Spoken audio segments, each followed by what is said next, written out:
Hello. Hello, Jojo. Hi. Nice to see you, eh? Nice to see you. Hello, my name is Jojo Yang, and I was born in China, but I spent most of my life in New York, and I was living in London before I moved here to Myanmar.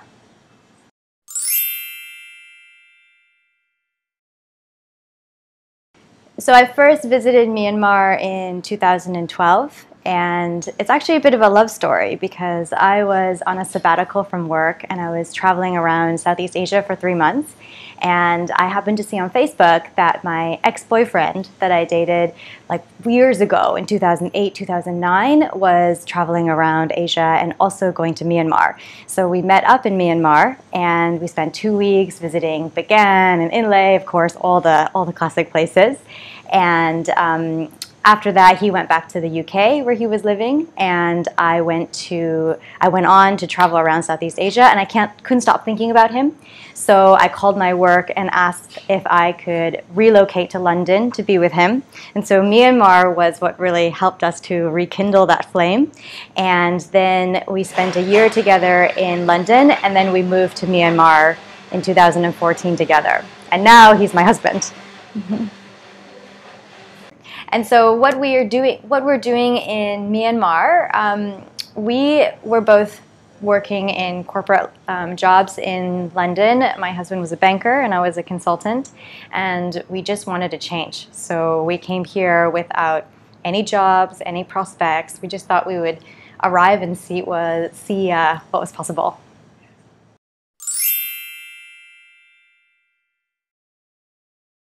The vast majority of Myanmar people that I've met here are incredibly genuine and caring, kind-hearted, and really, really generous. I always think about the first company that I worked for when I moved here. So before I started my own businesses, I was working as a consultant in a company here, and on my first day, someone left, I went to a meeting, and at lunchtime, someone left a little lunchbox for me on my desk, right?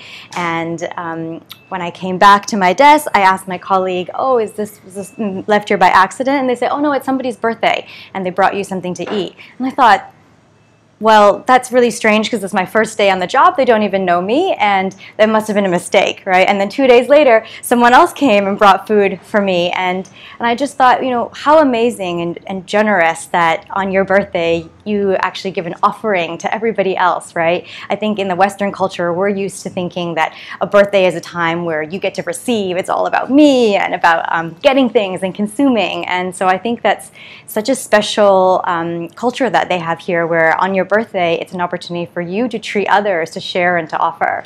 And so I think I really love that about Myanmar people. I think that there's just such a strong generosity of spirit. What else would I say? You know, when I think about New York, if I have to put one word to people in New York, it's achievement, right? In somewhere like London, it would be polite. But somewhere like Myanmar, it's generous. I think generous and genuine. The people here are really open and kind. And you know, my staff, whenever I get injured or I'm sick, they're calling me and asking, "Are you okay?" When they get sick, they're always bringing food to each other and checking in on each other. And I think that, especially in a work setting, that's not so common in the West, right? I feel like here, colleagues have a much closer relationship with each other, and people really, really genuinely care and treat each other like family. I think that's really special.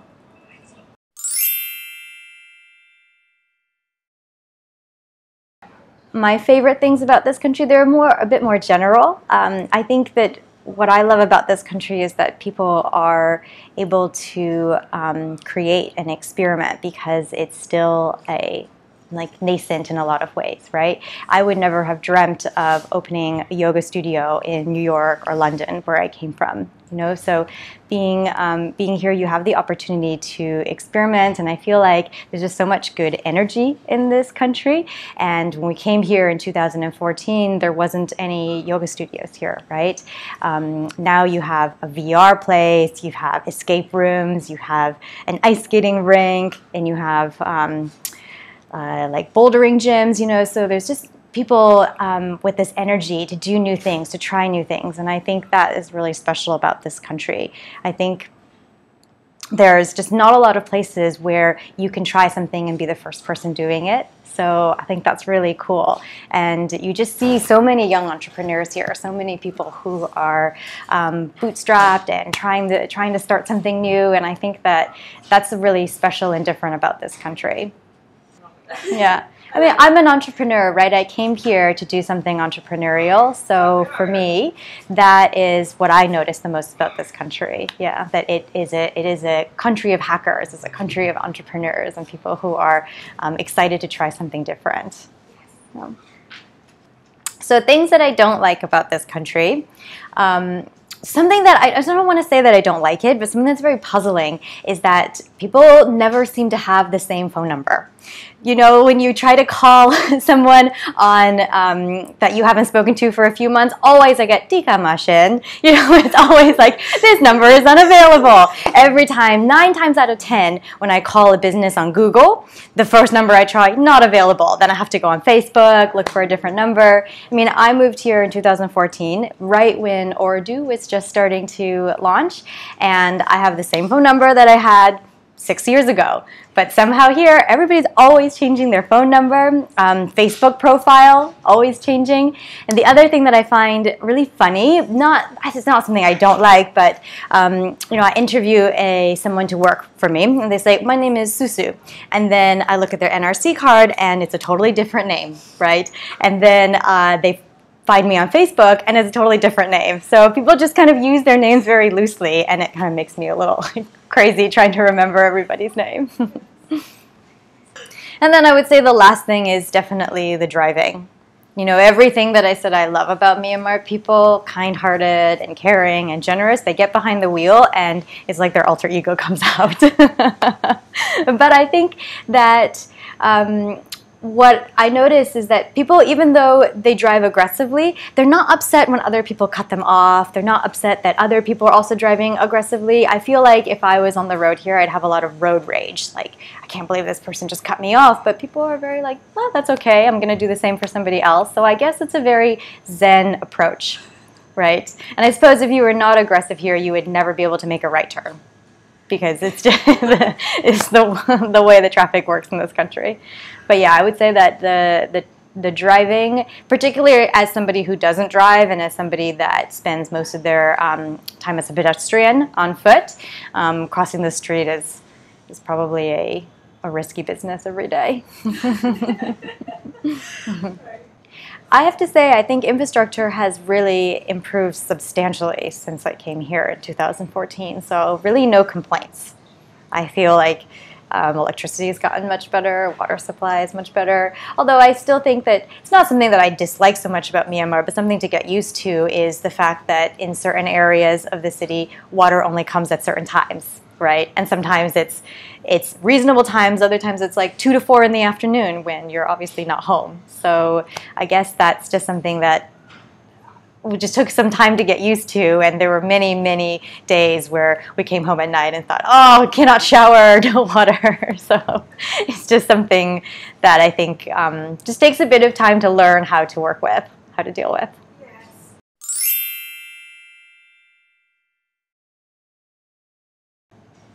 Okay, a unique experience in Myanmar. I can think of 3, and they all have to do with the airport, actually. So this one just happened a couple of months ago. We were in Kala because it was one of the few places during COVID that you could visit as a tourist, and we adopted a small kitten and brought her to the airport. And I just thought, like in the States, if you bring a pet to the airport, you can pay a fee and then they fly with you, especially very, very small ones. So this kitten is the size of a mango, you know, 500, 600 grams, very, very small. And we checked in and they said, oh, you cannot take this kitten on the plane. It's against our airline policy. And the airline representative said, but don't worry, because this other airline, they allow you to take animals, but you need a medical certificate. But we were flying out right at that moment, so I said, what can we do? Is there any way you can help us? And she said, don't worry, I'm going to take your kitten, and I will go to the vet and get a medical certificate and then put the kitten on the other flight, and then you can just go to the airport and and get her, which already amazing, right? But what happened is that the next day, so I got her details and she was sending me videos of all the security guards at the airport playing with the kitten. And the next day she sent me a message to say, I got the medical certificate, but you have to know that your kitten is going to fly in the cargo. So basically with all the suitcases, but that's not temperature controlled, it's very loud, and it's a very, very small kitten, you know, like this big, tiny, tiny baby. So we were really worried, and she said, you know, I'm really afraid for your kitten. I think that it might not be so safe for her.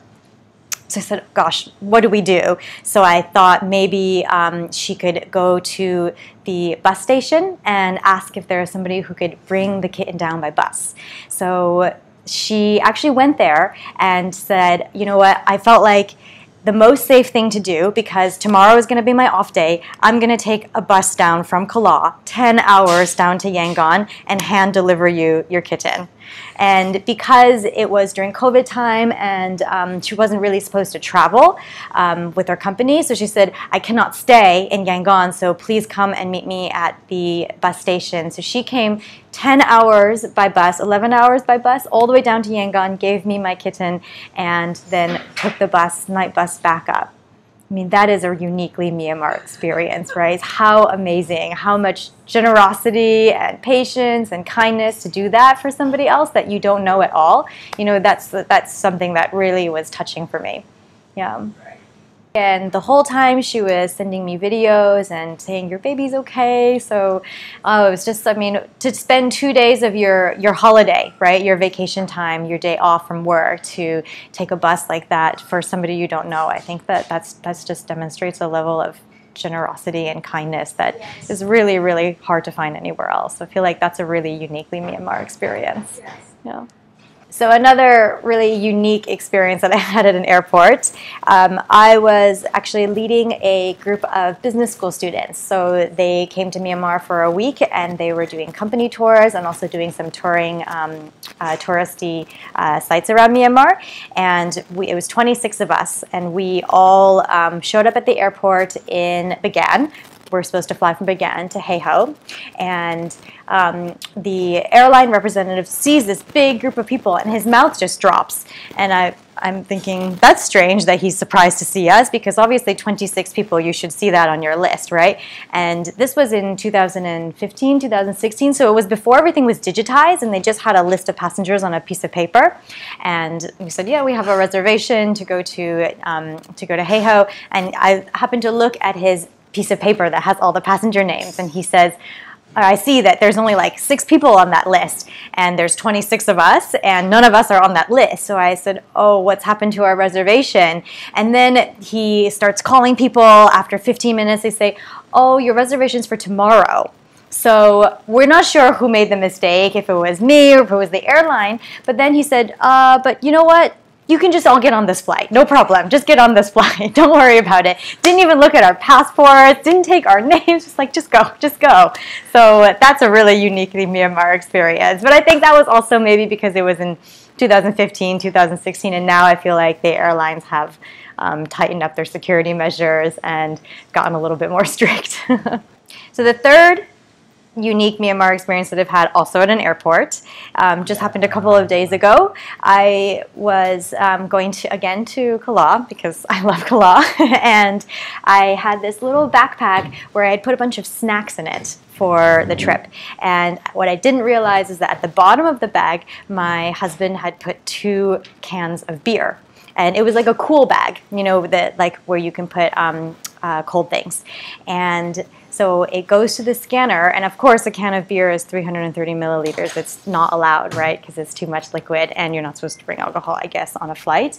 And it was 9 in the morning, and so it goes to the scanner, and the agent who's checking the bag says, please open this. And when I open it, all the chocolates and snacks are on the top.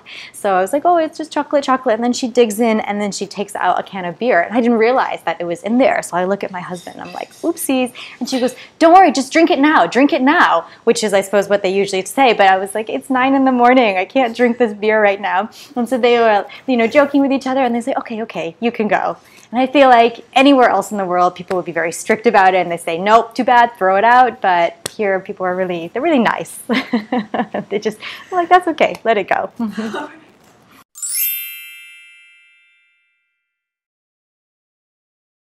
So if I have to rate my experience in Myanmar, it would definitely vary by the season.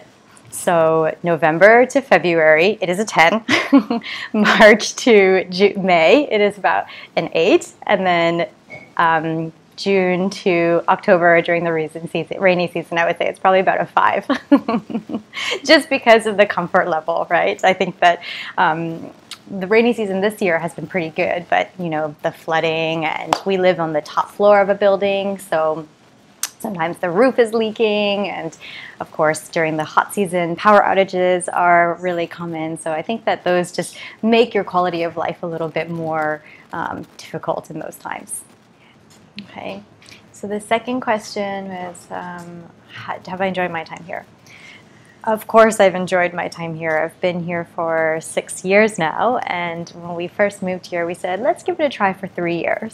But of course anyone who started a small business here knows that it takes time. So it's it's been more than double the time we thought we would spend here, and I think that compared to when we moved here in 2014, quality of life is just much better. Right? There's the internet's faster. There's so many cool spots in Myanmar and in Yangon popping up, and yeah, I feel like we've just grown to really call this place home. And am I going to stay? I don't think that given it's COVID time, we really have any plans to go anywhere, but I think that because my family's in the US and my husband's family is in France, it would be nice for us to spend a little more time in Europe. So we were thinking that we might start to split our time, half time here, half time in Europe and the US, but I'm not sure that in this moment it's going to be possible. But I mean, we've built a really great home here, so we're very happy to stay here as well. Yeah, it does seem like most commonly people are here like 2 to 3 years, right? And I mean, I would say that that's one of the things that I feel like is the most difficult to live here, is that you make a good group of friends and then they leave, you know, because especially if you're an embassy worker or an NGO worker, a lot of people are on missions here for 18 months or 2 years. And so all the great friends that I met when I first moved here in 2014, I would say 80% of them left, and then you make a new group of friends and then they leave. So there's like a cycle every 2 or so years. And then this last COVID situation, obviously, I would say probably 60 to 70% of our friends left again, and now just waiting for everyone to come back. So yeah, I think that that's really one of the challenges of living here. Of course, we have friends that are locals and we have friends that, you know, are here permanently, but definitely a big part of our friend group is just also like a revolving door cycling through.